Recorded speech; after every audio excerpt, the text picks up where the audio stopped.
BJP ने सम्राट चौधरी को अपनी बिहार इकाई का अध्यक्ष क्यों बनाया? आखिर सम्राट चौधरी में कौन सी ऐसी खूबियां हैं कि बीजेपी ने उन्हें अपना प्रदेश अध्यक्ष बना दिया?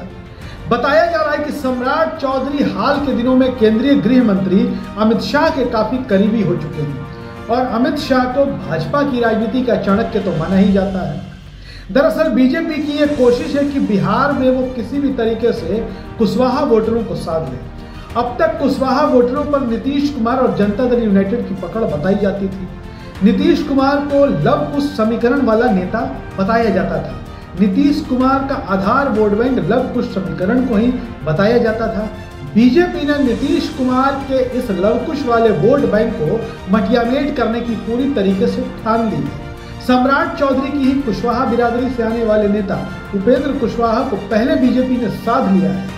सम्राट चौधरी से पहले ही उपेंद्र कुशवाहा नीतीश कुमार के खिलाफ दम ठोककर बिहार के सियासी मैदान में उतर चुके हैं। नीतीश कुमार के बड़े दुश्मनों में उपेंद्र कुशवाहा का आज की तारीख में नाम लिया जा रहा है।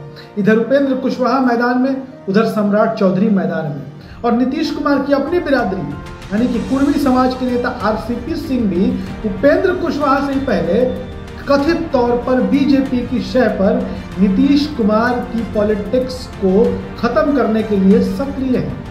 आपको बता दें कि बिहार में ओबीसी जातियों की बात कर ले तो यादवों के बाद सर्वाधिक संख्या लव कुश समीकरण यानी कि कोयरी कुर्मी समाज की आबादी को ही माना जाता है।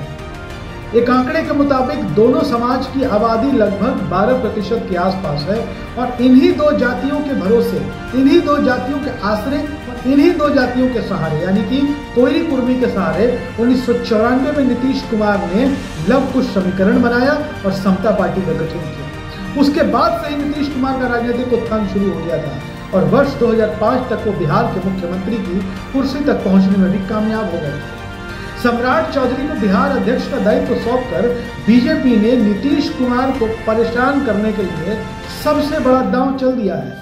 सम्राट चौधरी बीजेपी का मुखर नेता है। यूं तो संजय जायसवाल निवर्तमान अध्यक्ष हैं बिहार बीजेपी के, लेकिन संजय जायसवाल की स्वीकार्यता सिर्फ दल में अनुशासन बनाने को लेकर थी। लेकिन सम्राट चौधरी की छवि एक मुखर नेता की है और विधान परिषद में विपक्ष के नेता के तौर पर वो दबंगता के साथ सरकार की आलोचना करते रहे हैं और बिहार की महागठबंधन सरकार से लड़ते रहे हैं।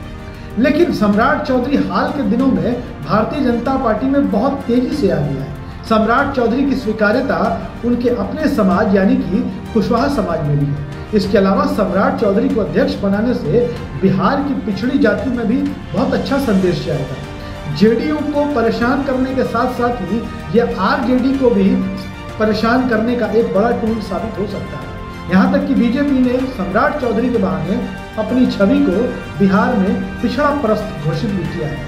आज सम्राट चौधरी अध्यक्ष हैं। इसके पहले संजय जायसवाल को बीजेपी ने अध्यक्ष बनाया था और संजय जायसवाल से पहले नित्यानंद राय जो यादव समाज से आते हैं वो बिहार बीजेपी के अध्यक्ष थे।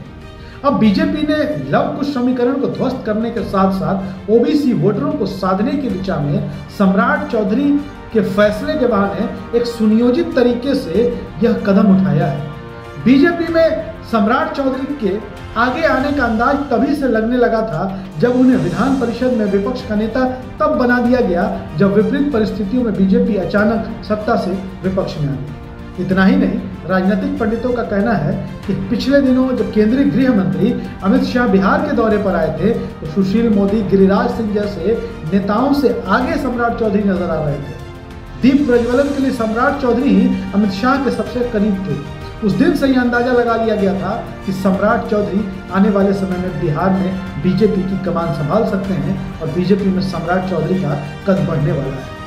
आपको बता दें कि बिहार में सुशील मोदी के हाशिए पर जाने के बाद सम्राट चौधरी एक ऐसा चेहरा बीजेपी के लिए साबित हो सकते हैं जो राष्ट्रीय जनता दल और जनता दल यूनाइटेड को साथ साथ परेशान कर सकते हैं और दोनों के वोट बैंक में सेंधमारी कर सकते हैं। 2024 में लोकसभा के चुनाव है, 2025 में बिहार विधानसभा के चुनाव है। यह बात साफ हो जाती है कि आने वाले वक्त में अगर सब कुछ ठीक ठाक रहता है तो भारतीय जनता पार्टी सम्राट चौधरी को मुख्यमंत्री की कुर्सी के तौर, मुख्यमंत्री के चेहरे के तौर पर बीजेपी के सामने पेश कर सकती है। अगर ऐसा होता है तो तो नीतीश कुमार और तेजस्वी यादव जैसे नेताओं के लिए जो ओबीसी वोट बैंक है वो प्रभावित होगा। और खास तौर से चिराग पासवान जैसे कुछ नेता जिनके समर्थक लगातार नेक्स्ट सीएम कहते हैं, उनके लिए भी एक बड़ा झटका होगा। तो बिहार की ऐसी तमाम पॉलिटिकल अपडेट्स के लिए बने रहें हमारे साथ। धन्यवाद।